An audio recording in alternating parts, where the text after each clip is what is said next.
فیض حمید کے خلاف شفاف انکوائری ہوگی۔ وزیر دفاع خواجہ آصف کہتے ہیں فیض حمید ریٹائرمنٹ کے بعد سیاست میں ملوث رہے، فیض حمید باز آنے والے نہیں تھے، فیض حمید کی سیاست میں مداخلت رہی ہے، 9 مئی واقعات میں فیض حمید کا ہاتھ بھی ہو سکتا ہے۔ خواجہ آصف نے کہا کہ 2013-14 میں شروع ہونے والی سازشوں میں یہی لوگ ملوث رہے۔ جنرل باجوہ اور فیض حمید کا آپس میں قریبی تعلق تھا، سیاسی معاملات آ جائیں تو چیزیں بلیک اینڈ وائٹ نہیں رہتی، جو لوگ اقتدار کے پیچھے بھاگتے ہیں ان کے ساتھ یہی ہوتا ہے۔ خواجہ آصف نے مزید کہا آرمی چیف کی تعیناتی کے وقت فیض حمید نے نون لیگ سے رابطہ کیا، آرمی چیف کی تعیناتی کے موقع پر فیض حمید نے کہا میرے سر پر ہاتھ رکھیں، آرمی چیف کی تعیناتی کے وقت ہماری صفوں سے ایک بندہ شامل کیا گیا۔ خواجہ آصف کا مزید کہنا تھا جو باتیں کر رہا ہوں ان پر حلف دینے کو بھی تیار ہوں۔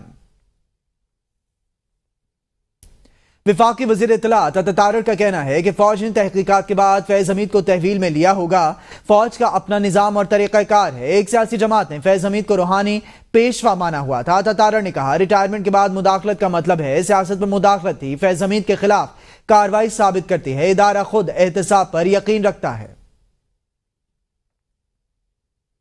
رہنما مسلم لیگ نون رانا ثناءاللہ نے کہا کہ یہ بات ثابت ہو چکی ہے فوج میں احتساب کا عمل مضبوط ہے۔ فیض حمید کو تحویل میں لینے سے ثابت ہوا ہے کہ کچھ چیزیں ثابت ہو چکی ہیں، ایسا نہیں کہ فیض حمید کو صرف انکوائری کے لیے فوجی تحویل میں لیا گیا ہو۔ فیض حمید دھرنے میں جو ہوا آپ کے لیے علم ہے کہ اراکین اسمبلی کو مینیج اپوزیشن کے خلاف کیسز بنانا، وہ ساری چیزیں اپنی جگہ پر موجود ہیں۔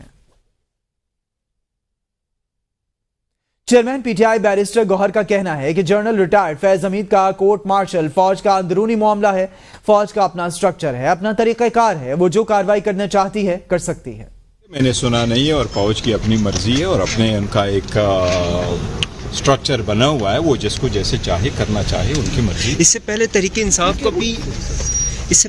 انصاف کا بھی ایک مطالبہ تھا کہ سابق army chief general Qamar Javed Bajwa کے خلاف بھی کورٹ مارشل کی کارروائی کی جائے، اس متعلق کیا کہیں گے؟ میں نے نہیں خیال ہے کہ ہمارا کوئی ایسا مطالبہ رہا۔ عمران خان نے کیا، یعنی آپ ان سے ڈس ایگری کر رہے ہیں؟ مجھے یاد نہیں، مجھے یاد نہیں پڑتا، اگر میں نے دیکھی پوری اسٹیٹمنٹ دیکھی۔ دیکھیں فوج کا سارا انٹرنل معاملہ ہے، وہ جیسے طریقوں کو دیکھتے ہیں، وہ اپنے طریقہ کار سے جس کے خلاف کارروائی کرنا چاہیں ان کی مرضی۔ ہمیں اپنے محاسبے کے نظام پر فخر ہے، جتنا بڑا عہدہ ہوتا ہے اتنی بڑی ذمہ داری ہوتی ہے۔ فیض حمید معاملے پر D G I S P R کا رد عمل، فوج میں کڑے احتسابی عمل پر D G I S P R واضح بیان دے چکے ہیں۔ 9 مئی کو ہونے والی پریس کانفرنس میں فوج کے خود احتسابی کے خود خال اور تفصیلات بیان کر چکے ہیں۔ D G I S P R کا کہنا ہے کہ فوج میں خود احتسابی ایک کڑا، سخت، شفاف اور خودکار عمل ہے۔ خود احتسابی کا عمل ہر وقت جاری رہتا ہے۔ فوج میں خود احتسابی ایک سخت کڑا مگر شفاف عمل ہے، ایک خودکار عمل ہے۔ اس فوج میں ہر وقت یہ خود کار جو نظام ہے خود احتسابی کا، یہ سب بھی چل رہا ہے اور چلتا رہتا ہے۔ کوئی بھی قواعد و ضوابط کی خلاف ورزی ہو، کسی قسم کی کوئی کرپشن ہو، کسی قسم کا بیڈ ملٹری آرڈر اور ڈسپلن ہو، تو یہ احتساب کا نظام ایکشن میں آتا ہے، بیکاز اٹ از ایکسپیکٹڈ کہ جو لوگ سینئر ہیں ان کو زیادہ سمجھ اور عقل اور زیادہ ذمہ داری ہے۔ تو we are very proud of our accountability system and we have it firmly on rooted.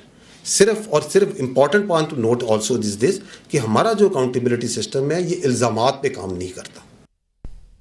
Court martial کیا ہوتا ہے اور فوجی افسران کے خلاف کیسز کی سماعت کرنے والی عدالت کیسے کام کرتی ہے، جانتے ہیں اس رپورٹ میں۔